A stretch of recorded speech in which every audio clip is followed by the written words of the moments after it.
Hello, everyone, and welcome to Stars and Stripes Soccer. I'm your host, Zach, and this is going to be our first episode that we will upload on Spotify. Uh, this episode will not be posted on our YouTube channel, which, if you're trying to find it, is the same name as this channel, Stars and Stripes Soccer on YouTube. Uh, upon the release of this episode, it would be the day after the U.S. men's national team had released their roster for this coming training camp slash Copa America. So that'd be the main focus of today's episode, be going over that roster, giving a little bit of my opinion on it, and kind of talking about some of the other matches that would be going on other than the Copa America, and a little bit on the other two competitions that the U.S. would be taking part in. So those who haven't seen the roster yet for Copa America and the upcoming two friendlies against Colombia and Brazil, you can find that on Twitter, Instagram, and Facebook on U.S. National Team's website. But I will go briefly over who those are. The goalkeepers are Ethan Horvath, Sean Johnson, Matt Turner.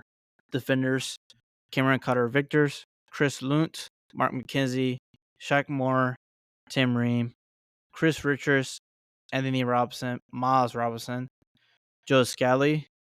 Our midfielders are Tyler Adams, Johnny Cardozo, Luca Di La Torre, Wesley McKinney, Yunus Musa, Gio Reyna, and both of the Tillman brothers, Malik and Tim.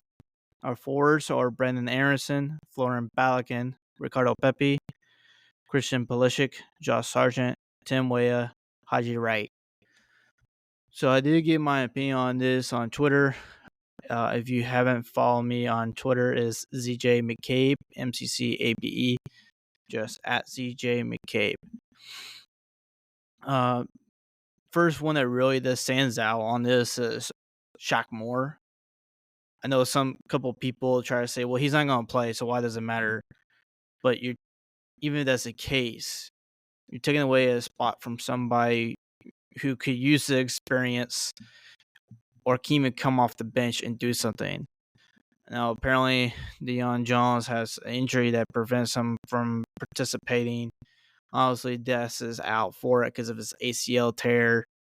But I would prefer even Yellen. If you had to bring someone from MLS as a right back, I would prefer to have him than Shaq Moore. You talk about arguably the worst player for U.S. during the World Cup, and even one of the worst players at the World Cup. So it's just a waste of spot, and a spot that should have been given to somebody who could have actually done something. Now, this is a 27-man roster. We can only take 26 to the Copa America. So I'm hoping that he would be the one that will get dropped. I doubt it. That will probably be Tim Tillman.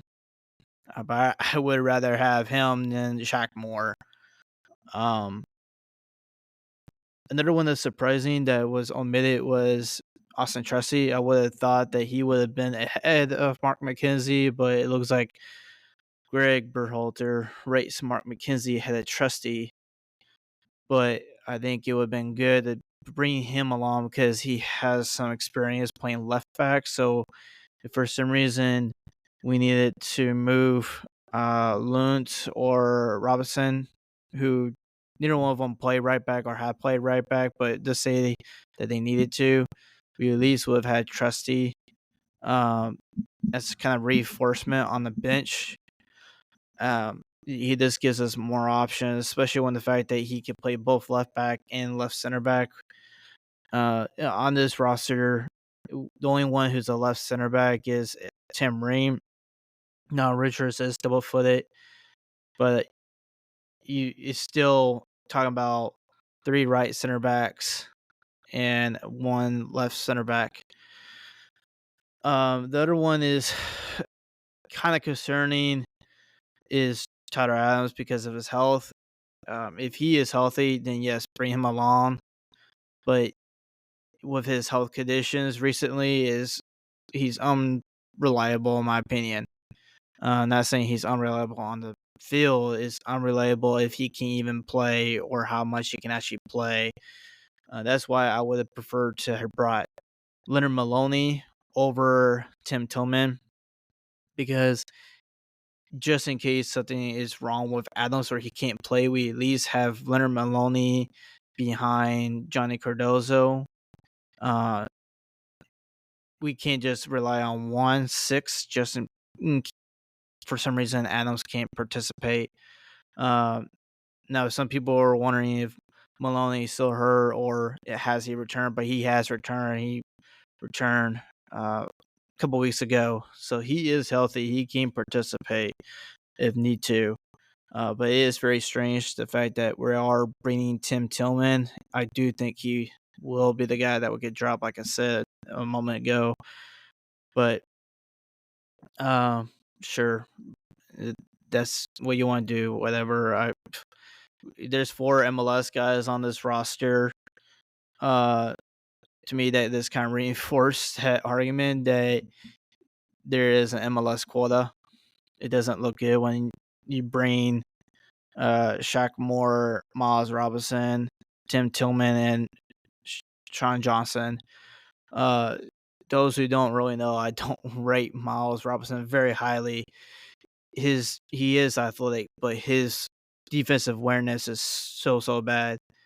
For someone who did play defense growing up in a sport, uh, his he's missing a critical part of being a defender, and that is defensive awareness.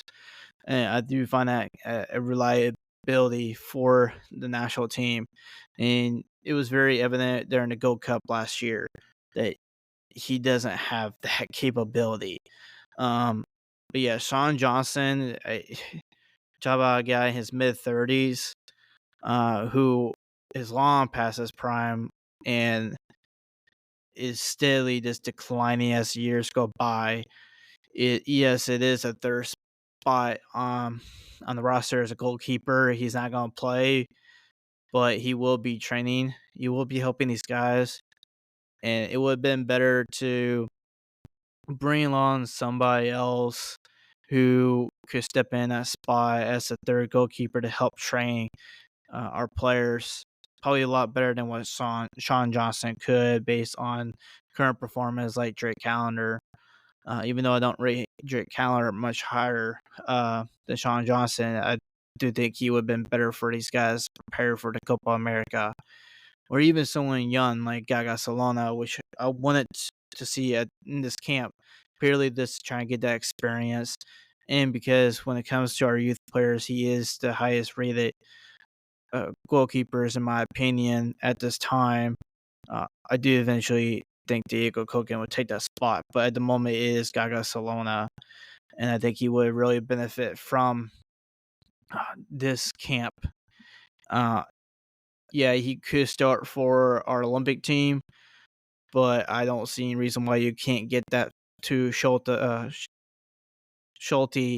of Columbus Crew, especially with his last camp with the Olympic team. It was very good, and the way how he's been playing in the CONCACAF Champions Cup, it is deserving for him to also be a starter. But we'll see when that roster gets released who they bring in as our 3 goalkeepers. Uh, I'm not surprised whatsoever that Tim Ream got invited. I think that we need to move on from him. When you talk about a guy who's in his mid-30s, you're talking about being about 40 by the time 2026 World Cup comes around. Yes, he said that he wants to play, but dude, you're gonna be 40 years old by that time. You will not be at the level that you are right now, and that's not saying much. Yes, you've been very good last season for Fulham, arguably one of the top defenders in the Premier League last year, but you're lacking so much playing time this year. Some of it has to do with injury, but that is part of it with the age as well. It's so unlikely he will even be at the World Cup. It should be given to someone who's younger that could benefit from it. I mean, you can at least give that spot to Austin Trusty. who is a left center back who can honestly benefit from it and has a shot at being at the World Cup in 2026. I think it's time to retire Tim Ream from the national team. Uh, Nothing against him. He's done great things for the national team in recent years, um, really since the last World Cup. But we need to move on from him, bring someone else in. I get it. He has the experience. He's done well, but I digress. Um, I will not be surprised whatsoever if we go back to the MMA, especially if Adams is fit, which I honestly think we need to move on from. MMA will be only beneficial depending on who the opponent is. If they're a very attacking team, then I can see why we should use MMA. But if it is a defensive team like Ecuador or whoever else uh, that decides to play a defensive game this Copa America, we need to have a 10, and that needs to be Giorene or Malik Tillman. Uh, None of this having them play as an 8 and advancing 8 or playing them out wide like Berhalter likes to do, especially with Malik Tillman wanting him to play out wide. Uh, and I get Brendan Anderson being included.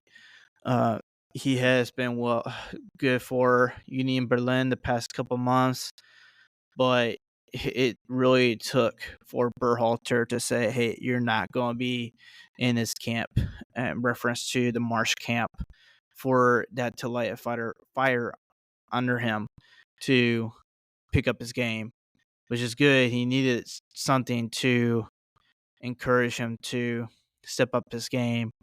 He really needed it, but if it was a 23-man roster like it was really supposed to be, I would have an issue with him being included. But with this being 26 man, I'm not having too much of an issue with it. But he is someone I honestly don't see at the 2026 World Cup unless he figures out his performance situation. And again, I get it. He was good the last couple of months, but out of how many months this season? And it's not just this season; it was also last season. And even with the national team, the only time we actually really see a good performance from him is when we're playing very small nations, and that's not going to be the case for Copa America.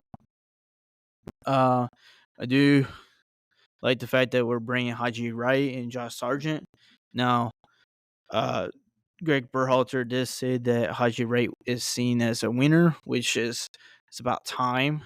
Hopefully, that will get some of the other fans to admit that he is a winner. That's where he's been predominantly been playing for at Coventry City. It's where he's been doing his best work is on the left wing, not as striker. And even when we were playing against Jamaica, yes, he did play as a striker, but he didn't step it up and produce for us till we moved him to a more of a left striker. Um, I am glad that we're going to probably see him on the wing, Pulisic on the right, and Haji on the left. I think that could be dangerous for our opponents to face.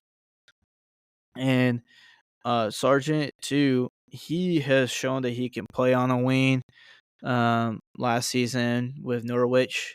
So yeah, he's probably the third striker on this roster. No big deal, but at least he's an option for us on the wing as well. Now, also going back to Shaq Moore, now that I remember, Berhalter didn't really say that he was going to play, but he also didn't say that he isn't going to play. He said that Joe Sky is a like for like for this, so that could be some words of encouragement to Joe Scally to play on the right as a starter. So we'll see. We'll just have to wait. So for the first friendly prior to the Copa America will be against Colombia on June 8th. So that's in a couple weeks. And then the following week on June 12th would be against Brazil. That would be where I'm currently living at, Orlando. So I'll be attending that match. I'll be able to give my personal perspective, my firsthand experience from watching that game. But I'm really excited to get to see that game. My first game seeing Brazil as well. Um, Still kind of waiting on the other rosters. I don't believe that Mexico has released their final roster, so I am kind of curious what the other teams will be bringing. It will help us get a better idea on the level of competition. But yeah, moving on from our roster for this coming Copa America, we also have our Olympic team having a friendly against Japan June 11th. That will come a month before the Summer Olympics, which will start July 26th. Uh, so that also had an impact on who we brought to this camp. One of those coming to mind is Brian Reynolds. He would have been a great player to include over Shaq Moore, having him as a backup to Joe Scally, or even an alternate player. I get that he isn't the most consistent player this season. He's at probably one of our better right backs at the youth depth chart, but he's still a better option than most of the guys that we currently have that are ready for the first team.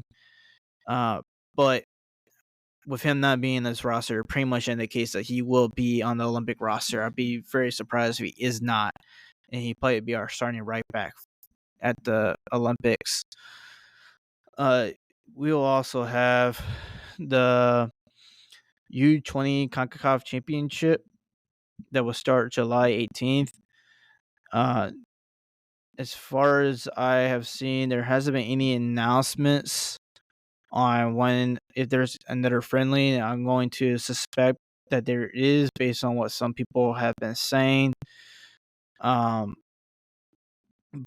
we have Jalen Neal finally came back from injury, so he will probably be with the Olympic team. I would like to see him at the Olympic team, but in relationship between the two, one player that comes to mind that could be at one of them is Benji Kramashi. I know he wants to play at the World Cup. I'm not the World Cup, the Olympic Games. Uh, Very understandable. But with his age, he's eligible for the U20 Championship. And with the roster restraints that they have for the Olympics, which is 18 players with 4 alternate players and 3 overage players, making it a total of 22. He possibly could be an alternate player. He could probably be battling for one of those positions. He did look good when he was called up to the friendly matches against Morocco. But compared to who else that we have that is 20 and up, I don't see him making the final cut. And I think it'd be better for him to be at the U20 at the U20 Championship, because there he is again age eligible. He's at the prime age for it, and with how his season has gone so far since coming back from injury, what he did last season, he would be ahead of many of the other players on the U20 roster, especially at the 10 position. So it'd be good for him to be there as well. Uh, that could be his time to shine and show that he can be a leader for that age group of his. So we'll just see. Um, Now, also another player that had been playing with both the first team and the Olympic team is Taylor Booth. Taylor Booth has come back a while now, for about a month now. The big question though is, will he be at the Olympics? Now, the last camp that he did participate with the Olympics, it was reported against the game in Mexico, he was our best player before he got subbed off. Uh, I hope that he would be at the Olympics. I think he should be at the Olympics. He definitely could be a leader on that team, and he would be an excellent option because how versatile that he is. Yes, he is starting as a right winger for Utrecht, but he is a 10 at heart, and he can also play as an 8. So there's plenty of options there for him, and for us to have someone as versatile as him. Uh, so with that, um, I want to wait till we get some more information regarding uh, any last minute friendlies for the U20 team, uh, and see how our game against Japan before I start doing my little prediction on who would be at both camps. Um, Also, too, we can see if there's any last minute injuries and see who can return from injuries if there's any of those individuals that are optional. Um, for example, a player who's eligible for both, besides Kramashi, is Joshua Weiner. Uh, he did have a setback a while back ago with his injury recovery. He did um, bounce back from that rebound. Uh, he is training with his team again, Benfica B.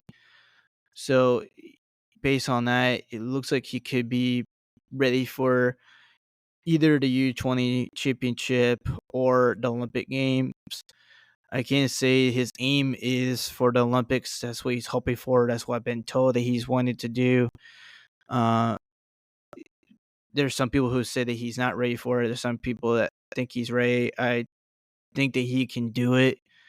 Um, but there's plenty of other center backs like Ditz and Neil Campbell that can do the job, and they show they could do the job. So it'd be a fight for him, but we'll see. Even then, he could play for our U20 team for the championship because he did not took part in that team where we won the last U20 championship. So that'd be his opportunity to be the leader, be the captain, if need be, whatever. But as far as what I've been told, that's not his priority right now. It is the Olympics. So we'll see what U.S. Soccer decides on that. But one other individual that is eligible for the Olympics that I would like to see on that roster, or at least be in consideration, is Damian Downs. Uh, he did get a goal for his club Cologne in the second to last week of match day. But besides that, on him, his team Cologne got relegated to the Zwei Bundesliga. Uh, that's not great news for Cologne, but it could be good news for Damian Downs. And you can see it in a positive light as with them getting moved down, there could be a chance for him to get more opportunities than he would if he was playing in the Bundesliga. So hopefully if that's the case, they do give him that opportunity because they took a step down. Uh, he could definitely capitalize on that. He's probably more than ready to play in the Zwei Bundesliga. So he's definitely one to keep an eye on next season to see where opportunities they give him. So yeah, a couple other things too. While there's still some time, there's still plenty of time I can provide some to this episode. Is that a while back, Brandon Craig came back from injury. His first match back was against Colorado Springs, and then he got his first start since the injury against Luton Town United. Luton United. Sorry. I would say that USL is his level at the moment. Um, I haven't really seen anything outstanding from him. I know a lot of people are antsy to see him back with the U.S. team and how highly rated he is by fans because of his passing abilities. But compared to some of the other guys that are available for the Olympics, I don't see how he can even make it, uh, especially with how he's doing in the USL. I mean, it's not bad, but it's also not great. I mean, it's just average in my opinion.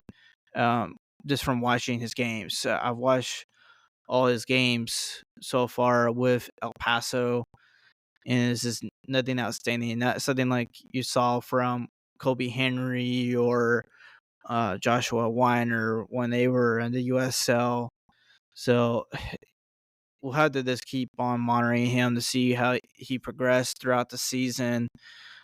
So um, I know a lot of people also talk about seeing Diego Koken at the Olympics. I like to see that too. There'd be opportunity to captain him, but you can also captain him the U20 team, which he did play a match with. No, both matches I should say, for the U20 in their last camp. So there shouldn't be any issues from people if he is put with the U20. At least then he will be a starter and he can show U.S. soccer that he is more than capable of doing it. I mean, they probably already know that, but it's always best to play than it is to sit on the bench and get the experience. I know I said that about Gaga Solana, but that's a little bit different situation. Uh, but Diego Coken is definitely at the level I will say that he could play in the Olympics, especially if he's making the bench for Barcelona and how there's talks of him being the number 2 goalkeeper for Barcelona next season. But at least then with the U20, he can get some opportunities and play and be the star goalkeeper for us, uh, and help us win it. Uh, Even if it is just the U20 and then we move on to someone else for the U20 World Cup next year. What I imagine Diego Koken will want to play at the U20 World Cup next year. But also, someone who's came back from injury recently that's eligible for the U20 is Keiro Figueroa. But he also, after returning from injury, he signed his pro contract with Liverpool. He did not uh, play in the final match for Liverpool. That's kind of, I would probably say, obvious reasons, just because of where Liverpool was sitting in the standings, and getting that win would have solidified them getting a UEFA competition next season. But hopefully, he's given some type of opportunity next year, maybe in the Carabao or the FA matches, like the early stages. But that's a big deal for him. One of the biggest opportunities for us to see a young prospect, a U.S. prospect that is playing in the Premier League, or at least with a major club like Liverpool. Uh, we also have another young player, um, but with a smaller club, Werder Bremen. The player is Joel Amasun. Probably mispronouncing his name, but he extended his contract with Werder Bremen. Uh, Hopefully, that is kind of an indication that he will get opportunities with the first team, because he spent a season with the second team in the Bremen Liga, and he got 41 goals and 1 assist in just 27 matches. That could say one or two things: that he's a great striker, or that Liga is very not the greatest. So maybe with this extended contract, we could see him with the first team next season. Um, that will also give us opportunity to kind of get a look at him, since we haven't been really able to watch him other than like clips from the Bremen Liga. But the more the merrier. We can always use some strikers, and we could definitely use some winners as well. Uh, but yeah, we're on about 30 minutes now on this episode. So I'm going to conclude this, and Again, if you haven't yet, give us a follow on Spotify, also on Twitter, which is the same name as this, Stars and Stripes Soccer, and on our YouTube channel. Hit that subscribe button on there and that notification button. Uh, for our YouTube channel, as of right now, I'll keep it to like short episodes, like maybe 10-minute, 11 minutes so episodes. Um, it also kind of depends on when my co-host Sean returns. Uh, I know in these first two episodes that we have done, he hasn't been here, but that's for personal reasons. But at this moment, this is how I'm gonna kind of run it. Just try to make things easier on me because I'm doing some independent study as well. Have a bunch of plans. A couple of those plans happen to be I will be at the U.S. game against Bolivia, and a couple other games I'll be going to this summer. But that'd be it for everyone. Hope you all enjoy. Hope you all return.